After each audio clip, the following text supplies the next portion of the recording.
He was just a quiet kid on a school trip, until he solved a problem that 30 of the world's best engineers had been unable to decipher for weeks. It seems impossible, doesn't it?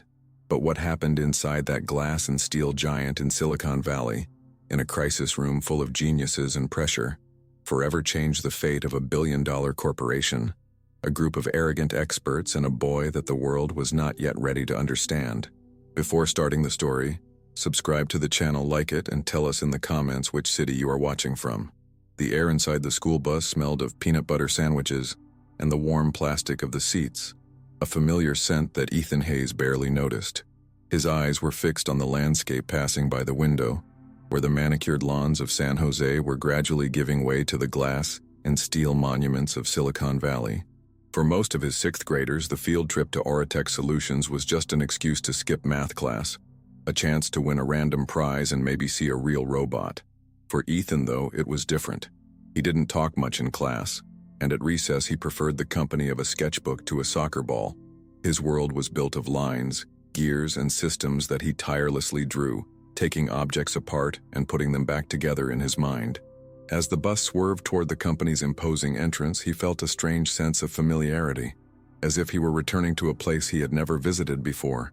The lobby at Autistic was a silent testament to human ambition. A vaulted ceiling stretched over a polished marble floor, and the walls were adorned with interactive screens that displayed complex simulations of energy flows and aerodynamic design. A smiling guide, Dr. Evelyn Reed of the Community Relations Department, greeted the group with infectious enthusiasm. She talked about innovation, about changing the world, about the challenges facing modern engineering. Children stared in wonder at the exhibits, touching the screens and laughing. Ethan, however, walked a little behind the group, his eyes focused not on the colorful animations but on the structural joints of the building, the way the support cables integrated into the glass architecture.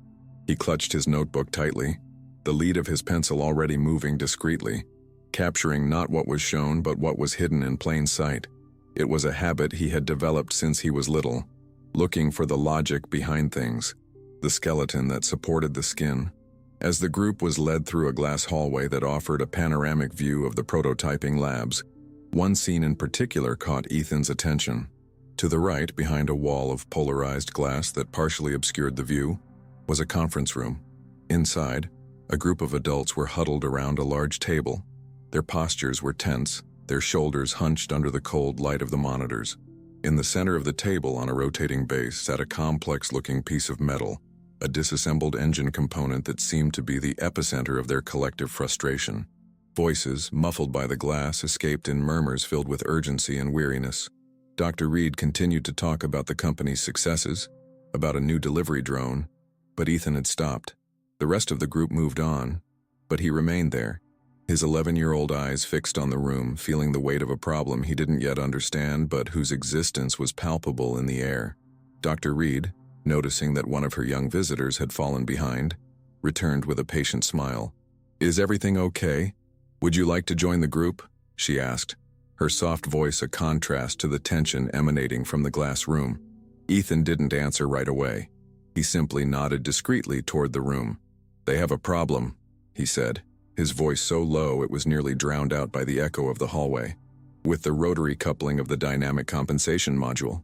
Evelyn looked at him, surprise replacing patience on her face. It wasn't just that an 11-year-old boy knew the terminology. It was the way he said it, with calm certainty, as if he were stating an obvious fact. "How did you—" she started to ask, but was interrupted by Ethan himself. The part on the table. It's mounted backwards. The axis is reversed," he finished, his eyes never leaving the scene, as if he could see through the metal and circuitry, right to the heart of the error. Ethan's statement hung in the air between them, so simple and yet so bold that Dr. Reed was momentarily speechless. She was used to children's curiosity, their questions about robots and flying cars, but this was different. This wasn't a question, it was a diagnosis. She looked at the boy, at his worn gym shoes and slightly wrinkled school shirt, and then around the conference room where some of the country's most brilliant engineers, men and women with decades of experience and degrees from institutions like MIT and Stanford, were clearly at a loss. The idea that they could have overlooked something so fundamental seemed absurd. but the unwavering confidence in the boy's voice gave her pause. It was a calmness that came not from arrogance but from absolute clarity, as if the solution was as visible to him as the metal component itself. Inside the crisis room, the mood was tense. Marcus Thorne, the chief engineer and a legend at Autistic for his ability to solve the unsolvable, was running his hand through his graying hair for the umpteenth time. 3 weeks, his voice boomed, thick with exhaustion. 3 weeks, over 200 simulations and 6 software redesigns, and the torque sensor keeps giving us inconsistent readings. The simulations in a controlled environment are perfect, but under real-world load, in moving conditions, everything falls apart. A younger engineer, Ben Carter, suggested that perhaps the problem was not with the hardware but with the way it interacted with the larger system. Another wondered if it could be minimal thermal expansion, a theory that had already been tested and discarded 3 times. The discussion went in circles, a maze of data and hypotheses that always led back to the same point: failure. The multi-million-dollar contract for the new hybrid engine was at risk, and the company's reputation, built on unfailing innovation, was beginning to look fragile. In the hallway, Dr. Reed was still processing Ethan's words. She could have simply ignored him, smiled, and gently guided the boy back to the group. It would have been standard procedure, but something in her gut, perhaps the same spark of curiosity that had driven her to become an engineer, stopped her. She crouched down a little to be at eye level with him. "Ethan, what you said about the axle, are you sure? I mean, it's a very complex piece." The boy finally turned to her, and for the first time, she saw the depth in his gaze. It wasn't the gaze of a child. It was the gaze of a builder, of someone who understood the language of form and function. "My grandfather," he began to explain quietly, "was an aircraft mechanic. He had old books with diagrams of turbines and gyroscopes. That coupling looks very much like one of the diagrams, but it's mirrored. If they rotate the shaft 180 degrees and reset the polarity of the sensor to read the force in the opposite direction, the instability should go away. The problem isn't the software correcting the torque. It's the fact that they're trying to correct a physical error." Just then, the door to the conference room opened, and Marcus Thorne walked out, his face a mask of frustration, on his way to the coffee machine. He stopped when he saw Dr. Reed crouched down talking to a child, an unusual sight in the middle of an engineering crisis. "What's going on here, Evelyn? We have a serious problem and—" he began, his voice sharp, but stopped when he saw the expression on her face. Evelyn hesitated for a split second, knowing that what she was about to say would sound insane. "Marcus, this is Ethan. He was looking around the room and he thinks the axis of the module is backwards." Marcus let out a short, dry laugh, devoid of humor. "Reversed? Evelyn, that part was designed by a team of 12 and audited by 5 others. It's not backwards." He turned to Ethan then, his tone a little softer but still condescending. "How old are you, kid?" 11, Ethan replied, undeterred. 11, Marcus repeated. "And you're already grading engineers with PhDs?" Ethan didn't answer the rhetorical question. He just stared calmly, his silence a more powerful response than any words he could have said. Marcus, slightly irritated by the interruption and the boy's apparent lack of reaction, turned to go back into the room. But the words inverted axis and physical error echoed in his mind. It was an idea so elementary, so fundamental, that no one had even considered it. It was the kind of error that one assumes cannot happen at such an advanced level of engineering, and perhaps that was precisely why it was being ignored. He paused with his hand on the doorknob, an internal battle raging on his face, an expert skepticism versus a seed of doubt planted by a child's observation. He turned slowly, not to Dr. Reed, but back to the glass room, looking at the prototype on the table with fresh eyes as if seeing it for the first time. With a sigh of resignation that was part irritation and part overwhelming curiosity, Marcus re-entered the room, leaving the door ajar. His colleagues watched him, expecting another round of fruitless debate. Instead, he walked directly to the holographic 3D model projected in the air next to the table. In a low voice, almost to himself, he repeated the boy's words: "Polarity, reversed axis." With a few quick commands on a tablet, he rotated the digital simulation of the component, not randomly but with specific intent, flipping the main axis 180 degrees. Then he accessed the torque sensor settings and reversed the reading logic, instructing the software to expect data from the opposite direction. At first, Nothing changed. The graphs on the main screen still showed the same red lines of instability, but then something started to happen. The lines began to tremble, to waver, and slowly to flatten into a steady green line. The silence in the room grew thick, heavy. The simulation did not fail. The silence that fell over the conference room was not one of peace, but of shock. It was a thick silence, filled with the low hum of the servers and the almost aggressive glow of the green line on the main screen. 30 of Autistic's most skilled engineers, individuals who had dedicated their lives to deciphering complexity, were transfixed by simplicity. The solution did not come from a quantum algorithm or an exotic new material. It came from an observation that was, at its core, elemental. Ben Carter, the youngest engineer on the team, was the first to break the silence, his voice a whisper of wonder. "It's stable, completely stable." His eyes moved from the screen to Marcus Thorne's face, searching for an explanation, a rationale for the miracle he had just witnessed.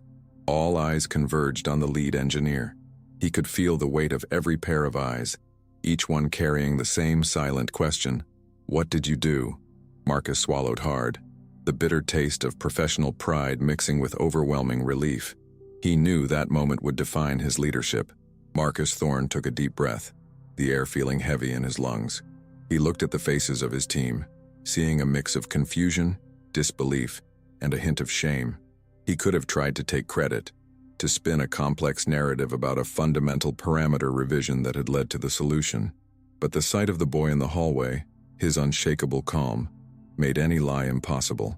"I didn't do anything," he admitted, his voice ringing with a brutal honesty that surprised everyone. "I just flipped the simulation." The confusion in the room deepened. Dr. Alan Sterling, one of the system's senior architects, a man known for his methodical mind and healthy skepticism, frowned. "Flipped the axis? Why? On what grounds?" Instead of answering, Marcus turned and pointed toward the half-open glass door. "It wasn't my idea. It was his." 30 heads turned in near-perfect synchrony.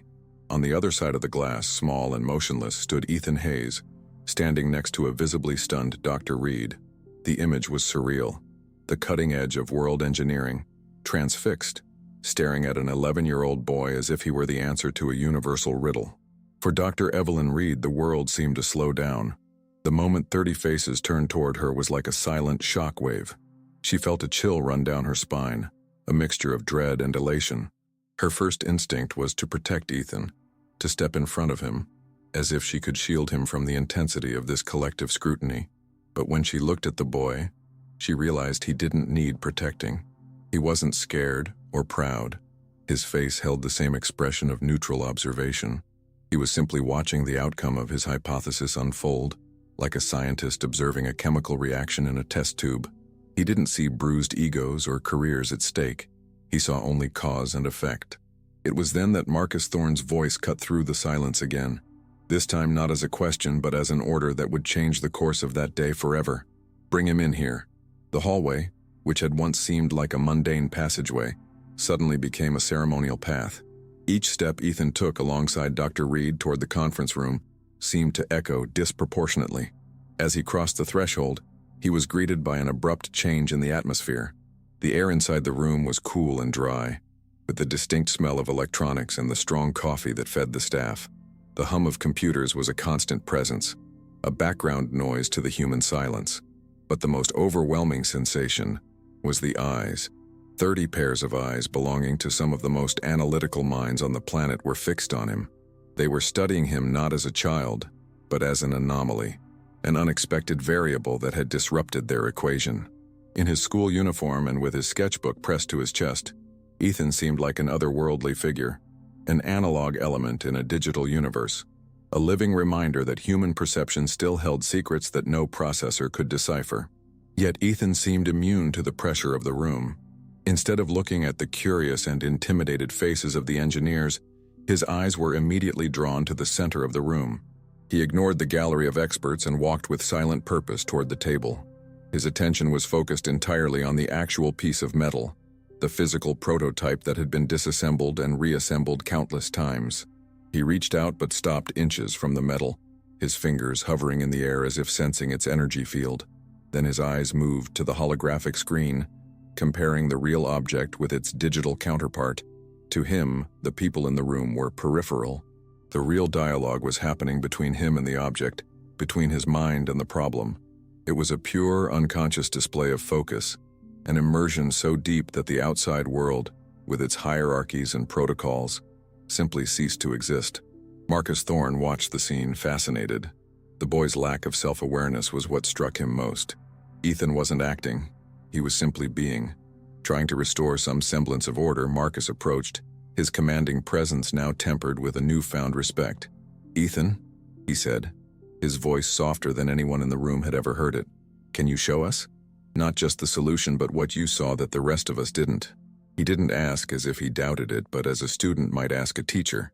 He picked up a stylus from one of the tables and offered it to Ethan, gesturing toward a large interactive whiteboard that took up an entire wall. It was a blank canvas, an opportunity for the boy to translate the universe in his mind into a language they could, hopefully, begin to understand. Ethan picked up the stylus. The high-tech tool felt natural in his hand, like an extension of his graphite pencil. He turned to the digital whiteboard and, without the slightest hesitation, began to draw. He didn't write complex formulas or cite engineering theories. His lines were clean, precise, and incredibly logical. First, he drew a simplified version of the component as it was assembled, showing with red arrows how the torque was applied and how the sensor, positioned to read force in one direction, received fuzzy data because of the reversed rotation. Then, next to it, he drew the corrected version. With green arrows, he illustrated how, with the shaft rotated, the force flow became straight and clean, aligning perfectly with the sensor's orientation. His verbal explanation was minimal, almost unnecessary. "The force is pushing here," he said, pointing to the first diagram, "but the sensor is expecting it to pull from here. The software tries to compensate, but it's like trying to walk forward while looking backward. You might succeed, but it's never going to be stable." Dr. Alan Sterling, the senior architect, felt a chill. He had been primarily responsible for the fundamental design of this system. For weeks, he had maintained that the problem was purely software, a failure of fine calibration.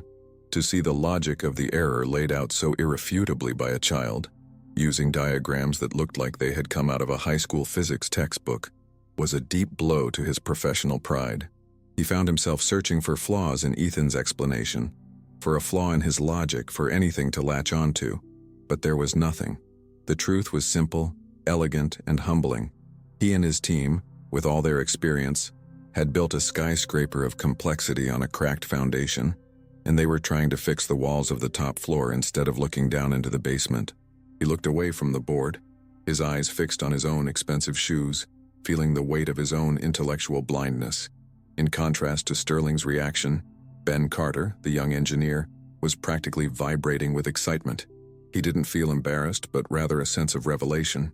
It was as if a door had been opened in his mind. He saw in Ethan not a threat, but the embodiment of pure innovation. While the others sat in shocked silence, Ben stepped forward, his eyes shining with genuine curiosity. "That's amazing," he said, his voice breaking the tension. "So the inconsistency in the data wasn't random noise, it was an inverted pattern? And that's why the machine learning algorithms couldn't find a predictive model?" Ethan looked at him and nodded, acknowledging the question with a flicker of shared understanding. For the first time, someone in the room wasn't questioning his conclusion but building on it. An invisible bridge had been formed between the intuitive genius and the new generation of engineers, one that bypassed the old guard's wall of skepticism. Marcus Thorne watched this exchange and knew that this moment was much bigger than a technical problem-solving process. It was a cultural crossroads for his company. He saw the clear divide on his team. On one side, older engineers like Sterling, shaken and defensive. On the other, younger engineers like Ben, inspired and energized. The fault wasn't just the flipped axis. It was the culture they had created, a culture so confident in its own expertise that it had become blind to the obvious. As a leader, he had a responsibility to fix not just the engine, but the team as well. He stepped up beside Ethan, placing a gentle hand on his shoulder, a gesture that silenced the entire room. "Thank you, Ethan," he said, his voice firm and clear. "What you did today wasn't just fixing a part. You reminded us of something we've forgotten. The most important question in engineering is not, how can we fix this? But are we looking at the problem in the right way? Dear listener, if you are enjoying the story, please leave a like and, most importantly, subscribe to the channel. This helps a lot for those of us who are just starting out and continuing. Marcus Thorne's hand on Ethan's shoulder was more than a simple gesture of support. It was a transfer of authority, a public acknowledgement that reconfigured the power dynamics in the room. The silence that followed his declaration was different. It was no longer the silence of shock, but of introspection. Some of the engineers stared at the diagrams on the digital whiteboard, their brains working furiously to rework weeks of mental labor in this new, humiliating light. Others stared at their own tablets, opening the original design files, searching for the exact spot where logic had gone astray. The collective shame was palpable, but it was slowly being replaced by something deeper, a grudging respect. They hadn't been outmaneuvered by a corporate rival or a smarter algorithm. They had been outmaneuvered by clarity. And the source of that clarity, an 11-year-old boy who now seemed a little uncomfortable with the attention, made the lesson all the more unforgettable. Ethan felt the weight of Marcus's hand on his shoulder, and for the first time that day he felt a twinge of anxiety. He had solved what, to him, was a visually interesting puzzle. He had seen the misaligned pieces and simply pointed them out. To him, the process ended there. But now, he was at the center of a whirlwind of complex adult emotions that he didn't fully understand. The relief, the shame, the admiration, it all created an energy in the room that was overwhelming. He didn't want to be a walking reminder of anyone's mistake. He just wanted to go back to his friends, to the noisy normalcy of the school bus, to the quiet of his sketchbook, where the systems and gears behaved according to the laws of physics, not the unpredictable rules of human pride. He glanced discreetly at Dr. Reed, a silent plea in his eyes, hoping she would understand that his part here was over. As a genuinely attentive leader, Marcus noticed the subtle shift in Ethan's posture, the slight desire to step away from the spotlight. He knew he needed to formally close this moment, not just for the team but for the boy himself. He removed his hand from Ethan's shoulder, stepped toward one of the room's main monitors, and opened the official project log, a digital document that tracked every failure, every test, and every decision. In today's section, under the entry, Critical Torque Sensor Failure, he typed a new line, the words appearing in large letters for all to see. Status, resolved. Root cause, inverted axial mount on physical prototype and design schematics. Identification credit, Ethan Hayes, visitor. The act was deliberate and final. He wasn't just thanking Ethan, he was etching his contribution into the company's annals, making it a permanent and undeniable part of the project's history. Dr. Evelyn Reed took that gesture as her cue to intervene. She had navigated delicate corporate situations before, but nothing compared to this. Her job was to build bridges between Autistic and the community, and in that moment, she felt as if she had inadvertently brought a comet into a planetarium. With Marcus's formal check-in, the immediate crisis was over, and her responsibility as tour guide was back in focus. She approached, her calm presence helping to diffuse the remaining intensity. "Marcus, with your permission, I think I should take Ethan back to his class," she said, her voice professional but tinged with empathy. "They have a demonstration of the delivery drones scheduled for now." The mention of something so routine seemed almost comical, highlighting the gulf between the drama that had just unfolded in this room and the normal activities of a school field trip. The walk back through the glass hallway was a surreally different experience than before. As Ethan and Dr. Reed left the conference room, the engineers near the door instinctively moved aside, creating a corridor for them to walk through. It wasn't a gesture of fear but of deference. As they walked, Ethan kept his eyes on the floor, the pattern of the polished marble suddenly very interesting. Dr. Reed walked beside him, the sound of her heels echoing softly. She looked at the boy's profile, at the way he held his notebook like a shield. Her thoughts were racing. She had a duty to report the incident, to protect the company, but she also felt a personal responsibility for this boy. She hadn't just discovered a talent. She had witnessed an event that exposed both the fragility and the potential of the human intellect, and she knew with a deep certainty that the ripples from this moment were only just beginning. Back in the crisis room, the door closed, but the atmosphere remained charged. Marcus Thorne did not allow his team to immediately return to their technical work. He knew the lesson would be lost if it was overshadowed by the rush to meet deadlines. He leaned back against his desk, crossed his arms, and looked at each of his engineers in turn. "No one here will be blamed for the initial mistake," he began, his voice calm but uncompromising. "Mistakes happen. Our real failure was not the design flaw. It was our process. It was our arrogance. We became so confident in our simulations and our titles that we forgot how to ask the most basic question. What if we are fundamentally wrong?" An 11-year-old boy, without any of our biases, saw in 10 seconds what we failed to see in 3 weeks. This cannot just be a funny story we tell in the future. Starting today, this becomes part of our methodology. I want a complete overhaul of all our verification protocols. As Marcus spoke, Dr. Alan Sterling was already at his workstation, his fingers flying over the keyboard. He couldn't just accept the philosophical lecture. He needed the forensic evidence. His mind, trained to find order in chaos, needed to trace the error back to its precise source. He opened the original CAD design files, which dated back almost a year. He sifted through the hundreds of layers and modules, the change logs, the designer's notes. And then he found it.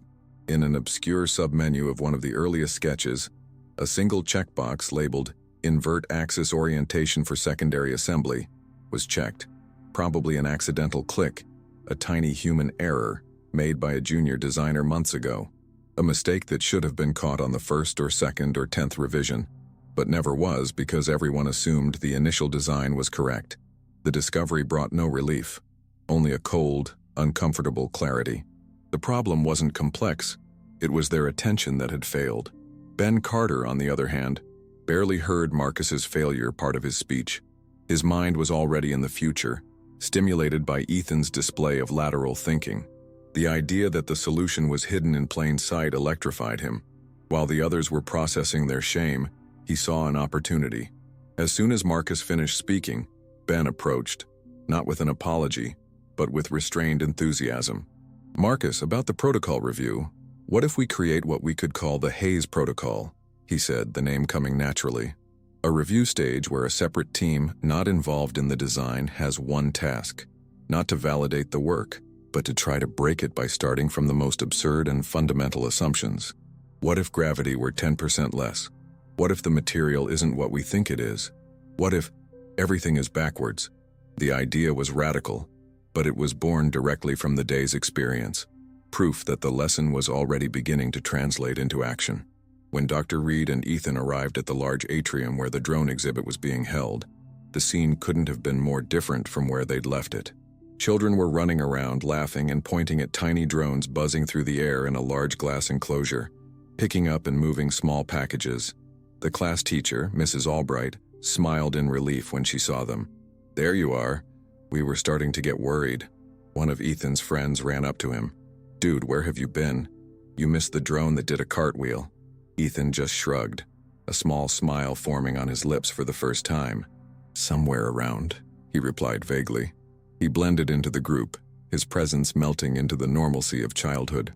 No one noticed the change in him, because outwardly, there was none.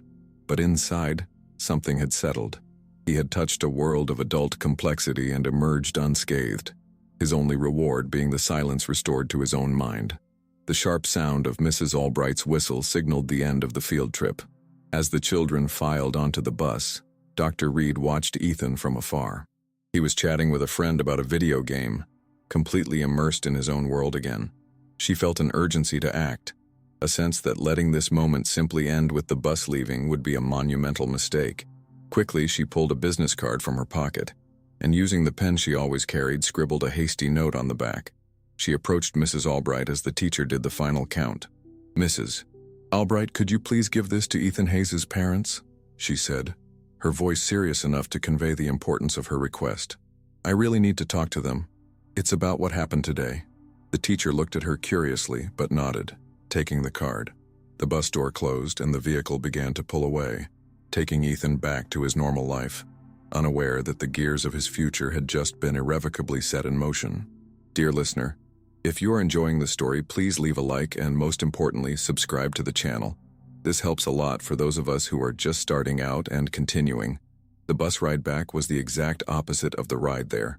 The energy that had been pent up in anticipation now spilled over into noise and chaos. Children screamed, exchanged their prizes, pencils emblazoned with the Autistic logo and keychains shaped like molecules, and debated furiously over which drone was the fastest. Ethan Hayes, however, was in his own quiet world, as usual. Sitting back down by the window, he had already left the drama of the conference room behind him. In his notebook, he wasn't redrawing the engine module or trying to capture the expressions on the engineers' faces. He was sketching, with an impressive photographic memory, the intricate articulation of the robotic arm he had glimpsed in one of the labs. He was fascinated by the way the joints mimicked a human wrist, the way the bundles of cables were arranged like tendons. For Ethan, the real magic of Autistic was not in the crisis he solved, but in the thousands of other puzzles that were still there, waiting to be understood. Mrs. Albright, the 6th grade teacher, tried to keep order on the bus with the worn-out patience of a seasoned educator. Every now and then, her gaze would stray to Ethan. He looked exactly the same as always. Quiet, absorbed, a perfectly normal boy, perhaps a little more introverted than average. She held her purse in her lap, and inside it, Dr. Reed's business card seemed to carry disproportionate weight. The seriousness of the doctor's request, the urgency in her voice contrasted sharply with Ethan's apparent normality. What could have happened to warrant such formal, direct contact? She replayed the day's events in her mind. Ethan had been separated from the group for a while with Dr. Reed. Was it a behavior problem? Unlikely. Ethan never caused trouble. Had he hurt himself? No, he seemed fine. Curiosity consumed her, but professional ethics prevented her from asking. She just watched her student, sensing that there was a layer to his story that she had never noticed. Back in her sleek office on the 4th floor of Autistic, Dr. Evelyn Reed stared at a blank page on her monitor. The task at hand was in some ways more challenging than resolving the engine failure. She had to write the official incident report for the executive board and HR. How could she articulate the day's events in acceptable corporate language? The engineering failure, which persisted for 23 days and consumed approximately 4,800 hours of our senior staff's work, was resolved following an observation made by an 11-year-old visitor during a school field trip. The sentence sounded like the beginning of a joke. She had to find a way to frame the event not as a humiliating failure of the team, but as a testament to the company's innovative perspective and culture of open learning. It was a delicate exercise in corporate diplomacy, trying to capture the truth of a miraculous event without exposing the systemic incompetence that made it necessary. On the top floor, in the corner office overlooking the Santa Cruz Hills, Marcus Thorne loosened his tie and leaned back in his chair. The relief of finally having a solution washed over him, but it was a hollow feeling. He glanced at an award on his shelf, a polished metal sculpture he had won for innovative leadership in engineering. Today, the title seemed like a farce. He and his team, the supposed pioneers, had become prisoners of their own processes. They had followed the map so closely that they hadn't realized they were holding it upside down. Ben Carter's suggestion of a Hayes protocol kept echoing in his mind. It wasn't just a good idea, it was an existential necessity.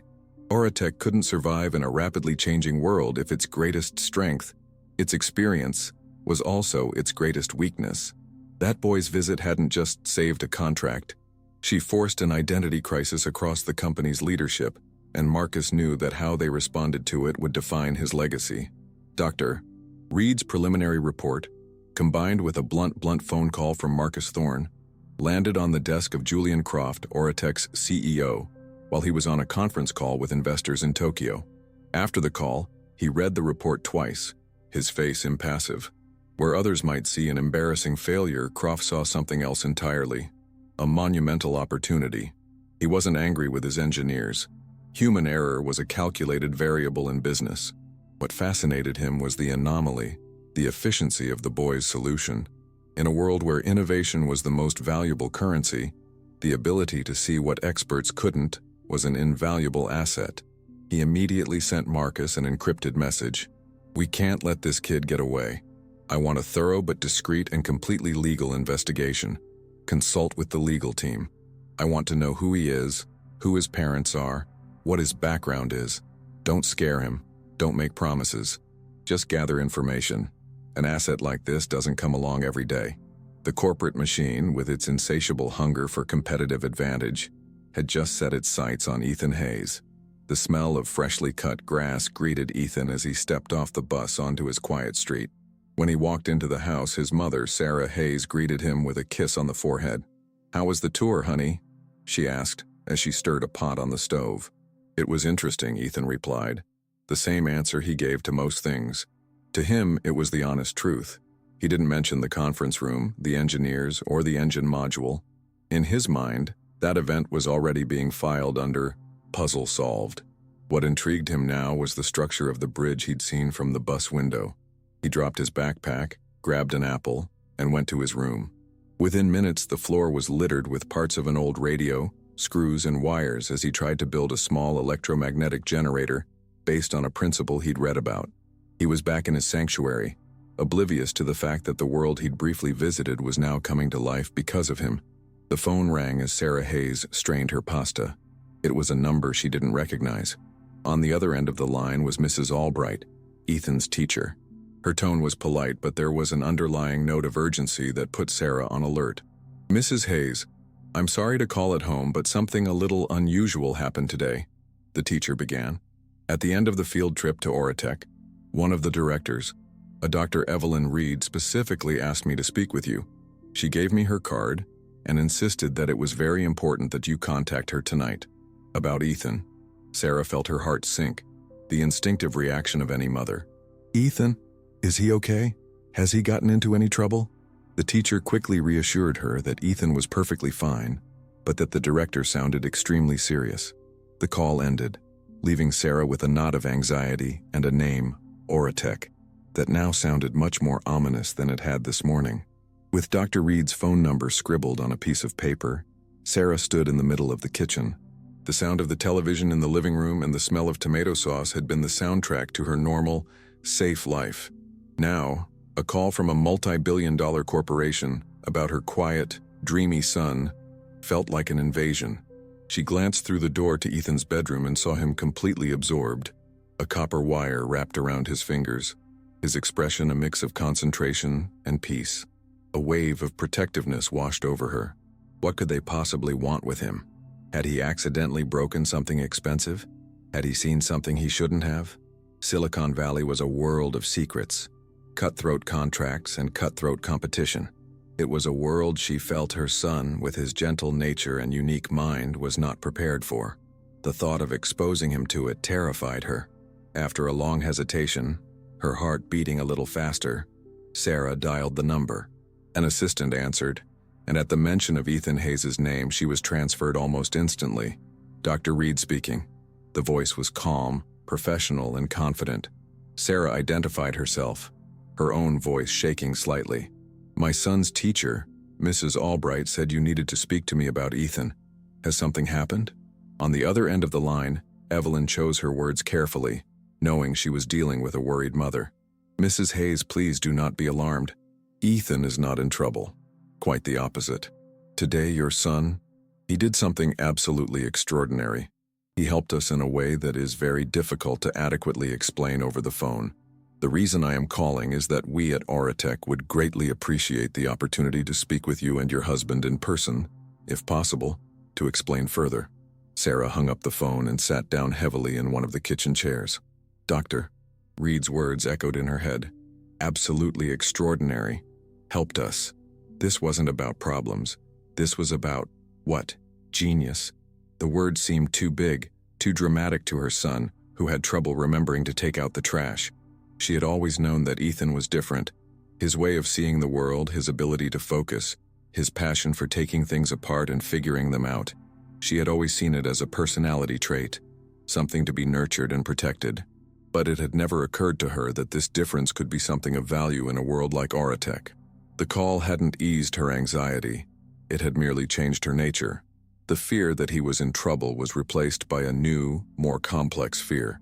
The fear that the world had just discovered how special her son was, and she had no idea how to protect him from it. That night, after Ethan had fallen asleep, his bedroom floor still looking like a miniature workshop, Sarah sat with her husband, David, at the kitchen table. She told him about the call, about the words extraordinary and helped. David, a practical man who worked as a landscape architect, listened with a look of growing disbelief. He had always prided himself on his son's inquisitive mind, but like Sarah, he saw it as a character trait, not a corporate skill. Together, they tried to piece together the facts. The field trip, the group's separation, Dr. Reed's seriousness. The conclusion was inescapable. Something significant had happened, and they were completely in the dark. After a long discussion, full of pauses and worried glances, they made a decision. They would go to the meeting, not out of curiosity or ambition, but out of necessity. They needed to understand what the world saw in their son so they could properly protect him. 2 days later, Sarah and David Hayes entered the same imposing lobby of Autistic that their son had visited. This time, however, they were escorted not for a tour, but to the top floor, to a conference room that exuded power. The walls were smart glass, currently opaque for privacy, and the solid mahogany table could seat 20 people. Sitting across from them were Julian Croft, the CEO, whose presence was both charismatic and intimidating; Marcus Thorne, who seemed more humble and weary than his position suggested; and Dr. Evelyn Reed, who offered a reassuring smile. The Hayeses felt small and out of place. They had made the decision to drop Ethan off at school, feeling that their presence would only add unnecessary pressure. This was an adult matter, and they were there to represent and advocate for their son. The meeting began not with business proposals, but with a story. With a humility that surprised Sarah and David, Marcus Thorne stood up and walked over to the digital whiteboard. He didn't use technical jargon or try to minimize his team's mistake. Instead, he recreated the same simple diagrams that Ethan had drawn. He explained the failure, the team's obsession with a software solution, and the clarity with which Ethan had identified the fundamental physical problem. "Your son didn't just give us an answer," Marcus said, his voice firm. "He forced us to ask a better question. He showed us that we were so focused on our own experience that we were incapable of seeing the simpler truth. He didn't use a supercomputer. He used his eyes and a mind free from bias. In 10 minutes, he accomplished what this team, one of the best in the world, had failed to do in nearly a month." After Marcus's explanation had finished, leaving Ethan's parents in silent shock, Julian Croft, the CEO, took the floor. His tone was different, soft, polished, and visionary. He spoke about the future, about the importance of nurturing unique talent, and about how Autistic was committed to investing in the next generation of innovators. "What Ethan has," Croft said, leaning forward, "is more rare and valuable than any degree. It's the ability to see through the noise. And talent like that must be nurtured." It was then that he presented the offer. It was not just one offer, but a complete package. A trust fund to be established in Ethan's name, covering his expenses until adulthood. A full, irrevocable scholarship to any university in the world of his choice, including Harvard, MIT, or Stanford. And, effective immediately, a position as a young innovation advisor for Autistic, with a substantial annual stipend requiring only a few hours of his time each month. The words hung in the silent room. Sarah felt as if the air had been sucked from her lungs. Trust fund, full scholarship, consultant. These were concepts from a world she'd only seen in movies. She looked at David, whose face was pale. With one offer, every financial worry they'd ever had about Ethan's future, the college, the house, the stability, had been swept away. They could give him everything they'd never had. But beneath the wave of relief, an undercurrent of dread began to build. They saw the trajectory that was being laid out for their son. The child genius, the corporate asset, the prodigy with a price. Ethan's freedom to just be himself, to dismantle radios on his bedroom floor for the sheer joy of it, suddenly seemed in jeopardy. The offer wasn't a gift. It was a gilded cage. That evening, the Hayes house was quieter than usual. After dinner, they called Ethan into the living room. They didn't start with the offer or the money. In simple terms, they explained how important his observation at Autistic had been, how he had helped so many people who were stuck with a difficult problem. Ethan listened, his face showing mild curiosity, as if he were hearing about someone else's accomplishments. Then, carefully, David mentioned the proposal. "They were so impressed, son, that they want to help you with college and they've even offered to pay you to share your ideas from time to time." They watched his face carefully, trying to decipher his reaction. They didn't ask, "Don't you think that's great?" Instead, Sarah asked the more important question, "What do you think of all this, honey?" Ethan was quiet for a moment, processing this information. He understood what a scholarship was and what money was, but the concepts were abstract, far removed from his world of gears and circuits. His brow furrowed, not in excitement but in confusion. Finally, he looked at his parents, his expression genuinely puzzled. "But why would they pay me?" he asked. "I didn't do anything. I just watched and saw." It was like one of those spot the difference puzzles in a magazine. It was fun. Then he leaned forward, his eyes lighting up with a more interesting thought. "Today at school, my friend Leo showed me a drawing of a water pump he designed for his grandmother's vegetable garden using a bicycle wheel and plastic bottles. His drawing was much cooler. Why doesn't anyone offer to pay him to see his drawings?" Ethan's question, so simple, so pure, and so deeply empathetic, hit Sarah and David with the force of a revelation. In that instant, the seduction of Autistic's offer completely disintegrated. They realized that money, fame, and status not only didn't matter to Ethan, they were actively toxic to the essence of who he was. What made Ethan special was not his ability to generate profitable solutions, but his ability to find joy in discovery and to see the value in others' ideas. Accepting Autistic's offer would have taught him the wrong lesson, that his value lay in his usefulness to a corporation. They understood, with painful and beautiful clarity, that their responsibility as parents was not to secure his financial future, but to fiercely protect the purity of his curiosity. The next day, it was Sarah who called Dr. Reed. Her voice was no longer shaky, it was calm and steady. With sincere gratitude, she politely declined the offer in its entirety. The fund, the scholarship, the consulting position. There was shocked silence on the other end of the line. But before Dr. Reed could respond, Sarah pressed on, making a counteroffer that was not her own but inspired by her son. "Dr. Reed, we greatly appreciate Autistic's generosity, but Ethan doesn't need a trust fund. What he and other kids like him, like your friend Leo, need is a space, a workshop, a place where they can have access to tools, old parts, computers, and perhaps a patient mentor, someone like your engineer Ben Carter. If Autistic really wants to invest in seeing differently, don't invest in one kid. Invest in a place where dozens of kids can learn to see the world differently, together, without the pressure of having to make a profit." The counterproposal came as a shock to Autistic's leadership. It was unprecedented and offered no direct return on investment. But driven from within by a transformed Marcus Thorne and an enthusiastic Ben Carter, the idea resonated with the new philosophy the company was desperately trying to embrace. 6 months later, Ethan's story ended not with his name on a consultant's plaque, but with a ribbon cutting at a new community space, the Autistic-sponsored Hayes Innovation Garage. The final scene was not of Ethan in a boardroom, but in a noisy, chaotic workshop, working alongside his friend Leo and 20 other kids. He wasn't the prodigy in the spotlight. He was just another kid, with grease on his hands and a smile on his face, helping Leo perfect his water pump. He had solved a problem for one of the largest companies in the world, but his real achievement was using this moment not to elevate himself, but to create a place where all his friends could learn to fly with him. He didn't seek recognition. He just wanted to solve a puzzle and ended up giving humility back to a team of geniuses and opportunity to a generation of dreamers. Sometimes, in the search for complex answers, we forget to look at what's right in front of us. We get lost in our titles, in our experience, in our certainties. But it's precisely when we're forced to admit that we don't know everything that we rediscover what really matters. The clarity of a pure gaze, the value of questioning the obvious, and the courage to learn from those we least expect.